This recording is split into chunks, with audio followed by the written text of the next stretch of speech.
iHeartRadio Broadway, driven by Mercedes-Benz. The first thought that went through my mind was probably something profane, and probably can't say it on iHeartRadio Broadway, but I was shaking a little bit. I was in the middle of doing Almost Famous on Broadway, and I was unbelievably thrilled, and then the next second was unbelievably aware of the challenge that it was about to be, but I was very excited regardless. But it was they're a really talented group. Love working with Casey so far, until he crosses me. Roger is a dream come true of a scene partner to work with. He gives you so much. He hears you, and we really get to play on this one. I don't think one show will be the same as the next, so that's going to be exciting. Yeah, well, the number one thing was the story. For me, it's just a really great story to tell, and I knew it could be musical.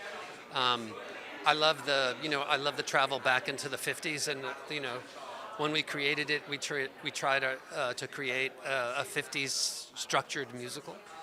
So that was a lot of fun, and so it's a great story, and so that's what I really why I wanted to do it.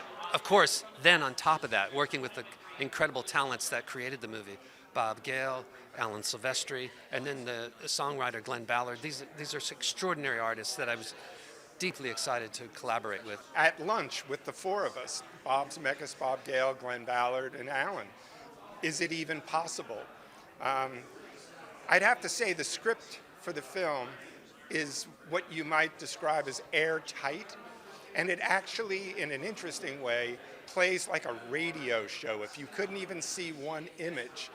And it actually started to feel like it was constructed for the theater in an interesting way. So we just followed the course of the film, and it inspired every bit of music, every song came from these magnificent characters that were in this film that really worked. Thrilling, absolutely thrilling. I've been sitting on this for a few months, so I've been counting down the days, and now we're finally here. Just really exciting. I can't believe I'm here.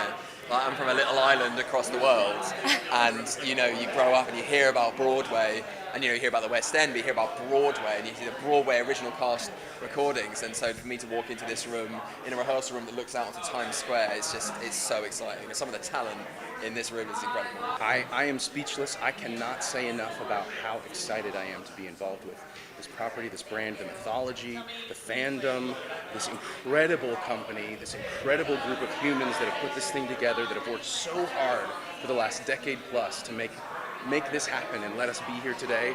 I'm speechless. Obviously, I'm stuttering. Yeah, we joined a legacy, right? We joined a show that was monumental to movies, to life even, I remember watching Back to the Future for the first time with my family and being blown away.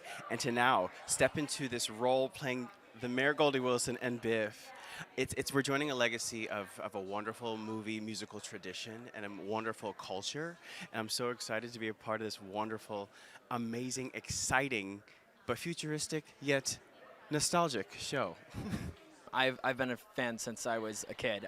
My mom always told me growing up, she was like, "You remind me so much of Marty McFly and Michael J. Fox," and I watched that movie religiously with her. So yeah.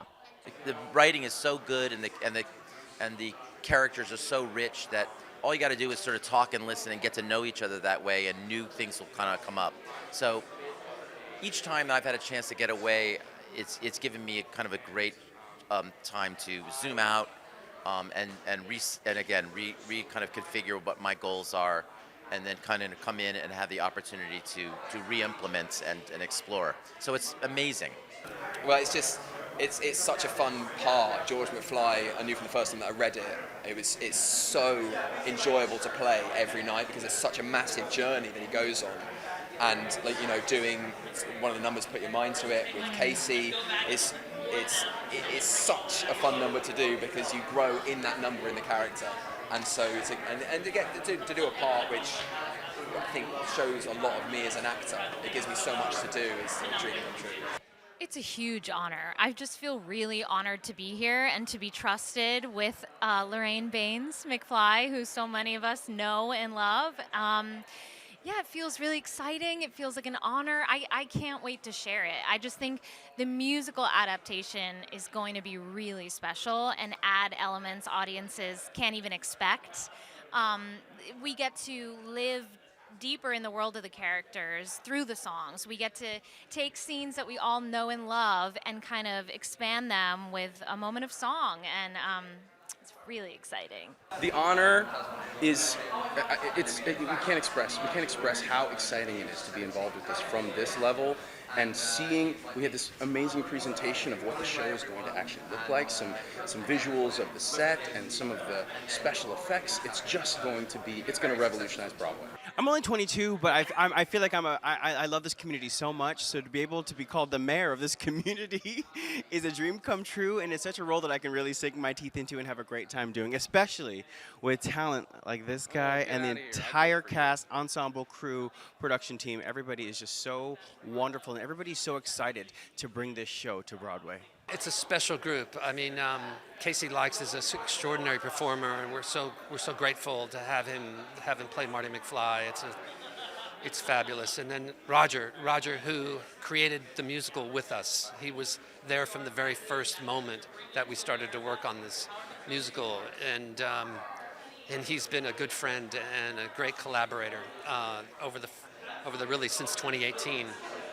So those two together are very special, and two really great decades for music, 1980s and 1955, number one. Number two, there is a great story to tell. There's a very big mountain to climb, and that is there's a boy who has a dysfunctional family because somebody bullied his dad.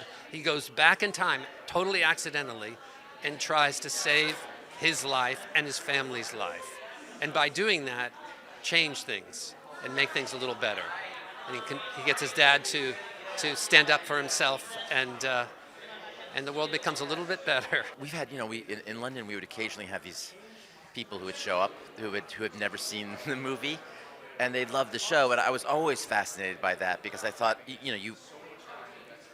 you kind of go, have we missed something in terms of just basic storytelling? Are we just assuming they all know what's going on here? And so far that's been amazing. One of the things that we kind of not come up against, but we find with our audience members is that because the movie is so beloved, just the same way I was with West Side Story, and it was like a new West Side Story. My first was like, oh no, I can't. It was such a memory for me. I don't want to ever mess with it. When those audience members finally hear from their friends for the umpteenth time, you got to go see Back to the Future. You're going to love it. And they finally sort of succumb and say, okay, I'll go. I'm just, how bad is it going to be? Maybe when those guys come and they freaked out over the show, which they have and do, and the ones at least that talk to me about it, that is almost the most gratifying because I know that we've not let the franchise down.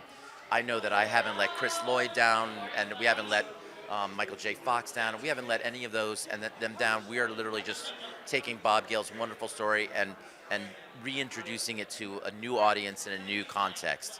And so it's thrilling for me, and it's gratifying for me, and I know it's gratifying for all of our creative team. I think particularly the Back to the Future universe and world, and Bob, who wrote it, Bob Zemeckis, who's in and out of the rehearsal process, and all the fans who love the film so much. You could have gone into it, and all of them could have been like, no, the film is like this, do this. And it's not like that at all. Since we very first started this whole journey, they were very keen to be open to whatever you brought into the room. So yes, George is a certain way, but whatever I thought, maybe we could do this, well, try it, see if it works. And the same goes for the fans. So when you come out of Stage Door, you won't know this yet, but when you come out of Stage Door, they are the loveliest, most warm, welcoming people, because they're so happy. I'll tell you a story. When we were doing it the first time in Manchester, we came on the stage and people went insane. It was nuts, and people start yelling out. And it took me a while to process. One of those moments where something happens and you have an out-of-body experience, and suddenly it's curtain down. You're like, whoa, what happened? And it was towards the end, people were sort of yelling, come on, George, or like all the characters, because it's the first time they've been in a room with the characters. These characters they love so much, they know so well, and they wish you all the luck in the world, and they're so receptive to whatever you bring to them. So it's amazing. Nothing but joy. I mean, day one was just, I felt like we were all floating. And even people who I hadn't met yet, everyone was embracing everyone with open arms. And just the main feeling, the main vibe was like, oh my gosh, we're finally here and we can't wait. There's a million things I'm looking forward to audiences seeing, but mostly I'm just excited to hopefully give the audience the feeling of watching the movie for the first time again, because how many times do you get to be told a story for the first time again, you know, and this does it in a very special way.